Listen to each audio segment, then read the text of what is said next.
All right, everyone. Welcome back to Old Guy REI. Mikey and I are here again, whether you want us or not. We're going to be chatting again about the highlights of our last Wednesday accountability call. And it was, again, packed with a lot of great information. What did you think overall, Mikey, about the meeting? I really enjoyed it, and number 17 in the books, number 17 accountability meeting. So this one seemed more contractor focused. So it's always good for me to hear because I don't have much experience in that. When we have guys like you and there's like several other investors who knows different things like HVAC to just general construction, and even having an investor who's a mix of all these things, where he's like been on the brokerage side, been on the construction side, and also on the agency realtor side. So it's really interesting, all the different types of perspectives. Yeah, that's great. And I didn't realize until we were talking about it a few minutes ago that was, or it's going to be the 17th call on the school platform. But we've been doing the meetings for quite a long time. I think we're in the mid 30s or 40s on total number of accountability calls. So yeah, I got a lot of value out of the meeting as well because I learned a lot about something we're going through on one of our properties was adding a mini split. And one of the members in the group said that he used to install mini splits. I think he's still doing some too. He sent me some photos of a current project that he was working on for one of his units. But do you recall some of the brands that he mentioned that were top of the line? Yeah, the brands that he had talked about was Train, Daikin, and Mitsubishi. Oh, that's right. Yeah. Yeah. And I have to go through because I did get a couple of estimates for our property in St. Louis. I want to go back through and see what brands they were proposing for that work. But one of the things, another topic in the meeting was the difference in the different estimates that we get. Just personally on the mini split, we got our first price was about 7,000 for a unit. The second price was 3,500, and one of our friends on the in the Florida market getting electrical bids, they were ranging from 22,000 to 8,000, and we were talking about a few things that could make a difference. Some of the bigger contractors with more overhead, obviously are going to have high enough prices to cover the overhead to begin with. But some of the smaller mom and pop um, subcontractors don't need to charge that much because they don't have the high overhead. Some of the things that do apply to overhead are like our insurances and things like that. Some of the people in the group were asking what you should ask a contractor to make sure they're properly insured. And from my perspective, like I have my liability insurance, we have workers' comp, which is super expensive, and then we have a surety bond. So those things add up a little bit, but if you have a lot more employees, your workers' comp is going to be just sky high. So sometimes it's prohibitive, but you still need to have it. And the homeowner needs to make sure we have it because if anybody gets hurt on their property, they could be liable. And that was really great to hear, like specifically the license number and the limited liability coverage. And then we're talking about being bonded. That's more to protect the homeowner from what you're telling me. And also, I didn't even think about the workers' comp as well, just for the contractor's employees, just to make sure. And I know there was that one investor who had suggested, it's better to have that than to have construction work done than end up losing your whole house because of an injury. So that really put things, yeah, in clarity for me. Yeah, there's a lot involved, and sometimes homeowners don't realize, you'll give them a bid because you have to account for all these costs, and then they might get another bid from somebody who's not licensed, and it's a lot lower. I would have to say a lot of them don't care. They'll just go for the lower price, but hopefully that nothing bad happens to them. And talking about insurance too, one of our friends in the group is in the Florida market, and they were saying although they weren't directly impacted by the recent storms and hurricanes, they were wondering if they would be indirectly impacted after the fact because, insurance rates might go up because of all the devastation that happened out there. And he's actually wondering about diversifying to a different market. What are some of the things that I know you're in Pittsburgh and all of your properties are there right now, but if you were going to look into a different market, what would some of the challenges be for you, do you think? I would love to self-manage because that's the one thing I wish I would have started with to be able to understand what it takes to self-manage maybe a property of my own, but it would just be getting into a property out in where I'm at in Hawaii, which just the numbers, if they just don't really make sense. And even when I talk with lending, just for my income, the lender had pretty much told me, he said, you're better off moving to Vegas. So yeah, that's kind of what I'm faced with. Yeah, some of the challenges that I would imagine would be uh, for being a remote investor anyway, would be because this person being in Florida, they already have their team established there. They're familiar with their contractors and all the people in that market. But if you switch to another market that's not where you live, then building a team of contractors, people you can trust in another market, not just learning the numbers, right? The numbers are only part of the equation. So hopefully he'll, if he picks a different market, he'll practice for a while before he dives in. Actually, the same investor that we're talking about had mentioned and asked for any suggestions because he had an up-down duplex and the downstairs unit in the shower, the soap dish fell off and they apparently had just tiled over sheetrock. So he was wondering if he's going to have to replace everything, and retile, or what other things he might be able to do it in a less expensive way. And some of the people had mentioned doing a wall kit, where you remove all the existing tile and drywall, put new drywall in, and then they have kits that you can glue over the sheetrock that are made out of acrylic that are really water resistant, and they only have a few seams that you need to seal.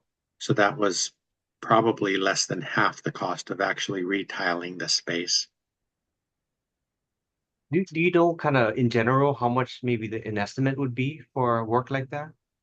Yeah, in his case, we figured it could be about 12 to 1500, depending on the kind of kit he bought, because there's quite a range in prices. Actually, one of the people in the group mentioned she got a kit. It was probably super basic, but it was under $200. And then I've seen them up to $600 or $800 for a really nice quality one.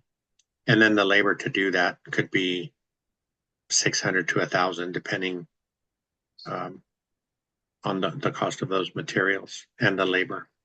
See, if they were to do further inspection and then they found maybe more water damage behind the wall, like what would the estimate be if it got to that extent? Yeah, then you're talking quite a bit because you'd have to pull the tub most likely to get to the damaged wood. And then depending how rotten it was, um, you could repair it and put in a new tub, but you're probably looking at more like $4,000 to $5,000 instead of 12 to 1,500. Oh, okay. Yeah, it seems like a few of the people in the group are actually thinking about doing some projects themselves. One of the guys in the group was wondering if he should try refinishing the hardwood floors in one of his units, or paying somebody to do it. And he was from what he was saying, the price that he got from a refinisher was a pretty good price. I think in that case, it wasn't worth the headache of trying to sand and edge and, stain and refinish the floors himself. I think his time is better spent managing and because he does a lot of the work himself on all of his units. So there's probably a project that he could put his time to better use doing. One of the one of the other people in the group had an offer in on a foreclosure, and she was struggling a little bit because she felt like it wasn't moving forward. One person involved didn't want to accept her offer, but his son did want to accept the offer. And if it doesn't happen soon, the property is going to go to auction. And she didn't have any experiences with auctions. And you mentioned our friend Shane. He's an agent. He's a contractor as well, and he was a lender back in the day. But he had at least given her some words of caution because if you don't have experience in something like that, the first time you go in, you could make some mistakes, not being able to vet the people that you're dealing with, not being able to go inside the property. And I think they even mentioned, it might have squatters or a lot of damage, more damage than you knew. So they didn't want to stop her from making progress, but wanted her to be cautious as well. Yeah, I appreciate you bringing Shane on. He's from your network. He's a realtor with EXP, and then he has his own construction company, knows the building business. When you had met him, he was a mortgage broker. But in the chat, he was just saying, if anyone wants to reach out, anyone has a question, please, let me know. And he gave out his number to the group. So it's just like those type of people that, you're just extending your network and extending it out to the group, and it's very appreciated. Yeah, and he in his network he has a lot of people. Like if you're looking at a different state and you need to find an agent, he has a huge network in the EXP community, so he can usually hook you up with somebody wherever you're looking. There are a lot of states where he actually has like personal connections to other agents, but their network is so broad, he can pretty much find an agent in whatever state it is. One of the other topics we were talking about, one of our other friends was asking if she should push for an 18-month lease because now that we're in winter, if she filled her unit in winter, it would end in winter. She didn't feel good about, the tenant moving out in winter. So if she was able to get an 18-month lease signed, then it would end in the summer, which was better for rentability. But um, what do you think? What did you get out of that part of the conversation? I agree with incentives as well, because at least just hearing from what Matt had talked about, just maybe paying electric up until the next year, lowering rent, because that's what another investor had done. And then I think he has pretty harsh winters, so he made sure to kind of give them the option. You can do the 12-year or you can do the 12-month or the 18-month. And then with all the incentives on that 18-month option, they went with 18-month, and then he was really happy with how that turned out. Yeah, I think it works out well that way. That was something I hadn't. I mean, we hear about incentives when you're trying to just rent a place, but not when you're trying to get someone to go for an 18-month lease versus a 12. What else did we talk about? Oh, there was also the one investor who was thinking about moving from property management to self-management as an out-of-state investor. So that was really interesting to hear because I don't know if I would ever try to tackle that, just being so early for me. Maybe down the line I would try that, but that's the one thing where it's probably a weakness for me where it's like I haven't actually self-managed these properties, so I don't have too much familiarity with it. Then maybe I'd be more confident. But as of now, I'm probably gonna stick and rely on property management out of state. Yeah, we've toyed with it a little bit too because of we there are times when we're frustrated with property management, not particularly the manager themselves, but just the process. You send an email today, you don't hear back for a day or two, and you're trying to get things rehabbed, and it just moves super slow. So that's been a challenge. But in this case, uh, he was talking about maybe using the Hemlane platform. And I know even Dana herself said in some markets, they don't have a long list of vendors that, like plumbers, handyman, electrician. So he would need to have some people in his corner before he did that. So my suggestion was to let his current property manager fill the unit, and then he could build up some resources. That way, if he wanted to change later on down the line, he would at least have a little bit of backing before he was just out there with nobody to help him.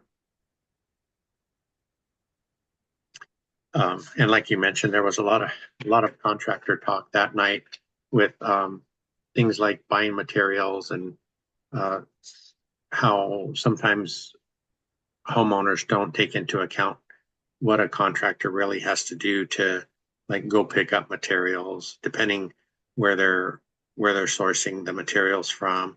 I mentioned I don't usually upcharge on materials unless I have to travel a long distance to pick up something special, then I will.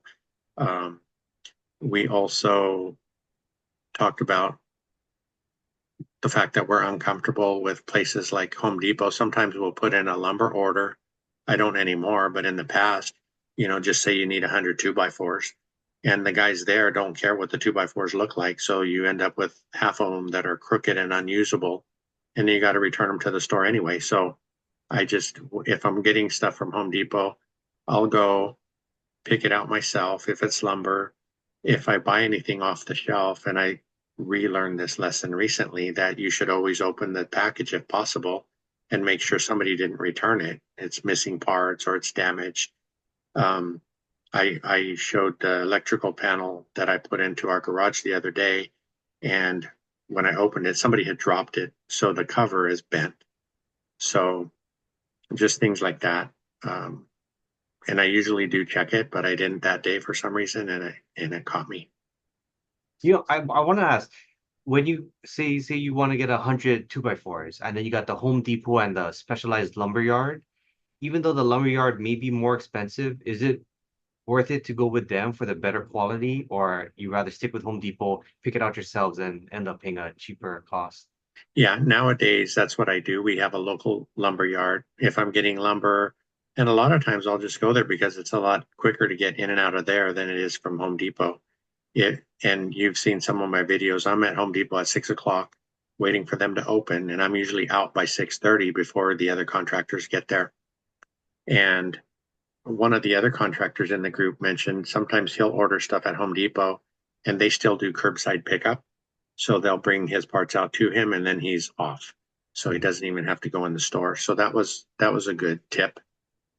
Um, and sometimes the lumber yards are a little bit more expensive because they don't have the buying power that Home Depot has. So they can't get the prices down where Home Depot has them. Um, but also smaller lumber yards, for example, if you order the 100 2x4s, they don't want you calling them later and say, "Hey, you gave me 10 crooked 2x4s, come and pick them up and bring me some new ones." So they're going to make sure their guys pick nice materials for you. Oh, Because interesting. yeah, even when we go and pick stuff out of the lumber piles, they'll cover them so that the sun doesn't warp them while they're sitting out there. But a lot of times, when we're going through, we'll find, I would say probably 10% of what we look through is stuff we won't use. It's a little bowed or crooked or whatever, and so we'll pick nice straight stuff. But nowadays, a lot of the material is so fresh, it's really green and has a lot of water in it. So sometimes that once it dries out, sometimes it's going to bend anyway. So you kind of taking a chance that way. Home Depot does offer kiln dried 2x4s, which are usually pretty good and stable. They're not going to bend because they're already dried. And if you can find some straight ones here, that's pretty good. Yeah. Did you have any other topics you wanted to go over? Other things that you heard that maybe I missed? No, that's everything for me. And that that pretty much talking about the HVAC, that was very in depth and just the defrost option, the DF, because he was saying if you see DF on it, it's not that they're not the system is having issues, it's just that it's just defrosting, then it's gonna ramp up and then it'll get back on track. Yeah, that's a good point. Something that I forgot to talk about was like in St. Louis, where we're looking at getting the mini split. All the homes out there already have regular air conditioning systems for the house, and all of the compressors outside are covered with metal cages so that people can't steal them. When you do a mini split, it has a small version of those condensers or compressors, and those are pretty easy to take. So one of his suggestions was to have it mounted higher up on a wall where it's not as easy to get to. But also, if you place it up high enough under the eave, it'll protect it from snow and things like that. And what you mentioned about them freezing, the homeowner or the renter, I should say, might try to set the thing to high to because it's not blowing air, but it's frozen and it needs to thaw. So there's a defrost. What would you call it? There's a defrost function on the unit that you have to let it cycle through, and then it will process the air properly. So you need to educate the tenant about that. And if they just try to get the most out of it when it's frozen, it could damage the unit. So that was a great point. And even the differences of BTUs, and if it's a certain number of BTU, then that can't be racked up. And just even going into the details of what type of racks you can use. I think he was talking about one set of racks as opposed to a different type of thing to elevate that the mini split. So that was really interesting. Yeah, there are larger units. We're just looking at one to heat one bedroom or cool one bedroom, but you can get like systems that'll work with three heads, and those components are a little heavier duty. They have a bigger BTU rating. I think the one that we're looking at is 9,000, but they go up from there depending on the size of the space that you're trying to condition. And the heat doesn't spread through the house very easily. So if you have like one in each bedroom, the living room and kitchen aren't going to get warm. You got to leave the doors open, and then they're working overtime to help heat those extra spaces. If So, if you did rack them, would you have to put a cage on them too? No, if it's racked. um, by racking, you mean the metal brackets he was talking about? Oh yeah, yeah. Sorry, whatever Yeah, that term is. yeah. He just meant to mount them on metal brackets up on the wall, which would make it harder for people to reach and cut the lines and unbolt them and take them away. Okay. Yeah, so it was a really great meeting. Uh, we're only a few days away from the next one, but you and I were talking a little bit ago about hopefully trying to pull in some new guests that could bring more value about things we don't know too much about. Some of the, topics discussed were one of the other investors that we know, they started out really young and built a pretty huge portfolio, but in apartments, and then realized that time freedom was a little more valuable than the number of units. So they're repositioning their portfolio. Um, and then, we've had Brian on with us talking about lending. I think he'll be doing a video with us in the near future again. Um, but if people out there have any suggestions on topics they'd like covered, that might help lead us to the people we can find and bring them in to talk with us for the evening. Yeah, definitely open to comments and suggestions on that. And, since Zuber, he's kind of started this school community, maybe that's another option we could ask him, kind of look through his Rolodex, see if there's anyone we could bring on. And we've had great guests in the past where you brought on Ali Boone, turnkey provider, and then just Mhm. the lenders and Dana from Hemlane, brought by Zuber. So yeah, really interesting people coming on. Yeah, well, hopefully we'll be able to announce some of those guests in the near future. But until next week, we'll we'll be talking in a few days on our next accountability call. And thank you for wearing your shirt. Want to remind people if they want to order their ORAT shirt, we'll put the link down in the description. And we appreciate anybody who helps us with that goal. Yeah, Vegas is coming up in February, so you got a little bit of time, so you can pick these up, and then you can rep being this in Vegas. Yeah, it's getting closer, right? We're probably closer to 100 days now. So it'll be here before we know it. Yeah, I'm excited. All right. Thanks again, Mikey. We'll see you next week. Sounds good. Thank you.